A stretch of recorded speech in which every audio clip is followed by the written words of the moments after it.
Je vous présente en 3 minutes le projet CASDAR Albédo Prairie. Je suis Pierre Michler de l'Institut d'élevage qui a porté ce projet. L'albédo est la fraction d'énergie solaire réfléchie par une surface vers l'espace. Sa valeur est entre 0 et 1, c'est-à-dire entre 0 et 100% de lumière réfléchie.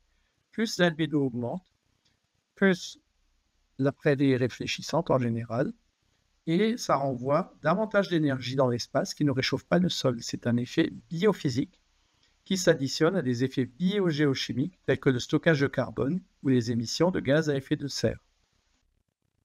L'albédo se mesure avec un albédomètre qui utilise des capteurs orientés vers le ciel et le sol qui mesurent la différence de rayonnement qui descend et qui remonte. Deux capteurs mesurent les variations de ce rayonnement dans le visible et le proche infrarouge qui permettent de calculer l'albédo. Ça varie selon la couleur de surface, la rugosité et la structure, sachant qu'on peut aussi mesurer l'albédo à plus grande échelle grâce à des satellites. Le forçage radiatif est en lien avec l'albédo. C'est la différence d'énergie radiative reçue et d'énergie radiative émise par un système climatique donné. On parle de forçage radiatif positif ou d'effet réchauffant quand il y a plus d'énergie reçue qu'émise, ce qui chauffe le système. A contrario, quand on perd plus d'énergie, on en reçoit, on va vers un refroidissement. C'est typiquement le cas d'un albédo qui augmente, ça génère un effet refroidissant. Le projet Albédo Prairie avait pour objectif de mesurer l'albédo des prairies dans 7 sites expérimentaux dont les conditions pédoclimatiques et de gestion étaient contrastées. Ça permettait de quantifier l'effet d'atténuation des prairies sur le climat par effet albédo et également de proposer des pistes d'amélioration de cet albédo en système d'élevage de ruminants. L'albédo varie selon la saison et les pratiques.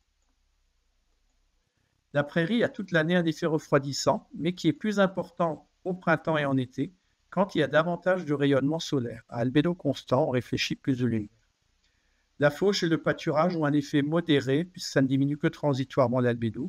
Par contre, la sécheresse génère en fait des prairies dégradées qui laissent le sol visible, et dès qu'il pleut, l'albédo baisse et on génère un effet refroidissant qui est beaucoup plus faible. Il faut donc préserver les prairies en évitant les fauches, cette rase et les chargements trop élevés. L'effet d'atténuation d'une prairie par effet albédo est équivalent à celui de son stockage de carbone. Pour le GIEC, 2 degrés de réchauffement, c'est plus 4,5 watts par mètre carré d'énergie retenue. La prairie, elle permet de réduire de 6,0 watts par mètre carré. C'est comme si on retirait l'équivalent de 1400 kg par hectare et par an de CO2 de l'atmosphère. Alors, utiliser l'albédo pour faire quoi? C'est pour refroidir le climat déjà. Ça se cumule avec le stockage de carbone et donc c'est une raison de plus pour préserver les prairies qui compensent une partie des émissions de gaz à effet de serre de l'agriculture. Les systèmes d'élevage de ruminants avec l'albédo peuvent donc être des facteurs importants dans la lutte contre le changement climatique. Et comme c'est gratuit, c'est utilisable immédiatement par les agriculteurs. On a une suite, c'est le projet Albatros System dont on parlera dans 3 ou 4 ans. Toute information se trouve sur le site de l'AFPF, l'Association francophone de production des fourrages. Je vous remercie.